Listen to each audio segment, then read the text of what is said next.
Living with diabetes is so much more than just trying to manage the juggling act of keeping your blood sugars in range.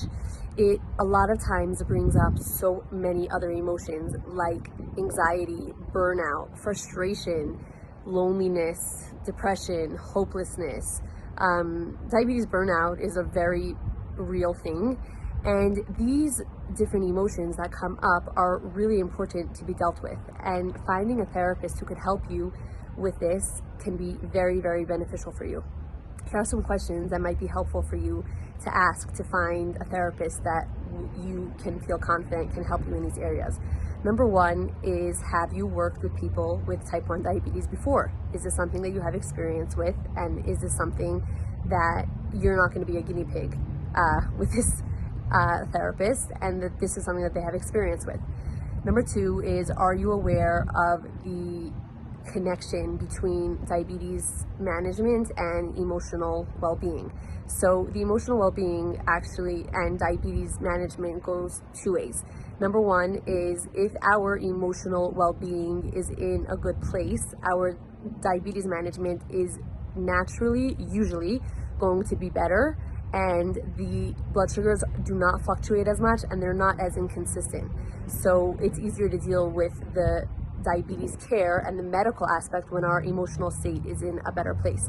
And number two is that when our diabetes care is in a better place, it doesn't take as much of, I'm not saying it doesn't take as a toll at all, but it doesn't take as much of a toll on our mental health as when things are going very, very well and easily.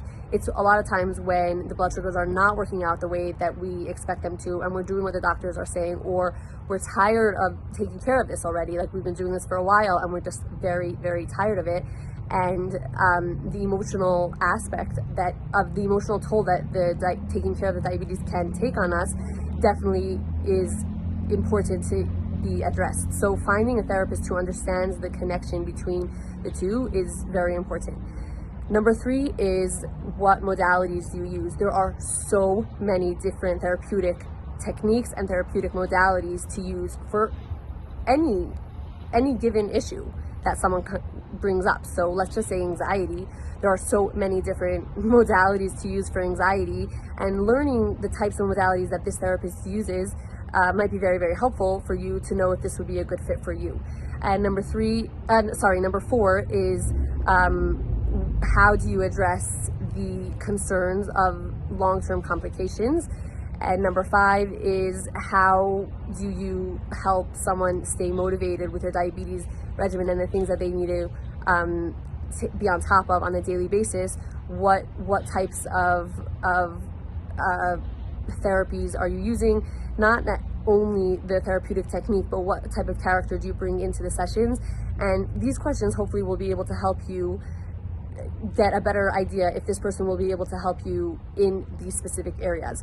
If any of these sound interesting to you and you can relate to any of these, I invite you to reach out, and I look forward to meeting you.